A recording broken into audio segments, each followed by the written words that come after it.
Hello, everybody. Welcome back to After Spin, where we get a chance to talk about things that we weren't able to discuss on the show. We want to do a roundtable discussion. Joe, I'll start with you. Tell us what you weren't able to say on the show. Well, I wanted to go a little bit further into the budget itself.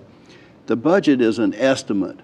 When you read the newspapers or hear the 20-second blurbs on television, what you get this impression that we know almost to the dollar how much revenue we're going to have for the next year.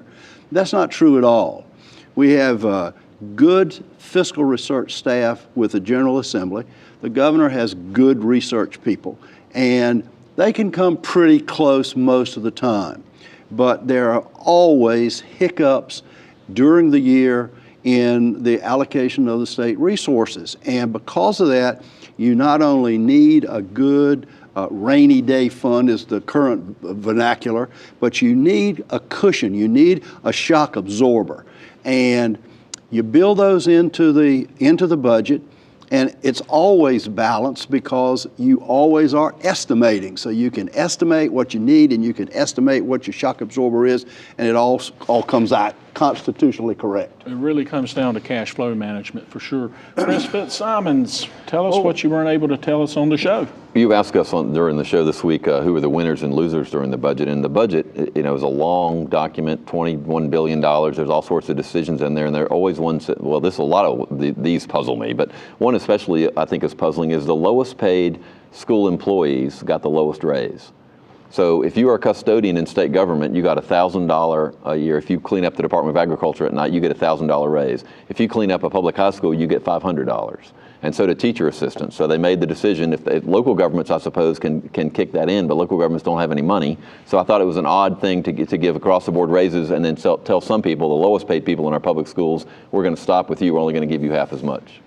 John, what were you not able to say during the show that you would like to say? Well, like Joe and Chris, I wanted to go a little bit more into detail on some points about the budget. And in particular, as Joe was referring to the rainy day fund, North Carolina years ago set up a rainy day fund and a repair and renovation reserve to take care of state buildings. These are all, the repair and renovation reserve is almost always the first thing that gets eaten when you got a budget difficulty.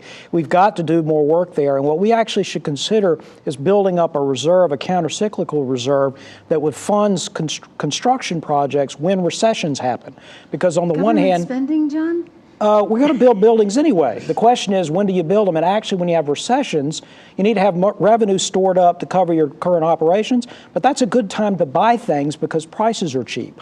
That sounds like Franklin Roosevelt, John. Oh, don't insult me. I never thought I would live to hear it. Do not insult me like that. What were you not able to say during the show? Well, that we're having this large conversation about Medicaid and whether we should go to managed care or accountable care. And I just because I'm an old insurance geek, those are both managed care type plans. It's where you shift risk from the payer for fee-for-service to some of the providers so that they have skin in the game, they have some incentives to manage the care of the people properly. In one way, in the accountable care organizations, the people driving the bus are the providers. They're the hospitals, they're the docs, they're the home health agencies. In the pure HMO managed care for profit, it's an insurance company that's driving the bus. So, take away all that other stuff, that's the decision that the House and the Senate and the governor need to make. Who do they want driving the bus to provide care for these 1.5 million people? Doctors, hospitals, or insurance people? Thank you. That wraps up After Spin on NC Spin.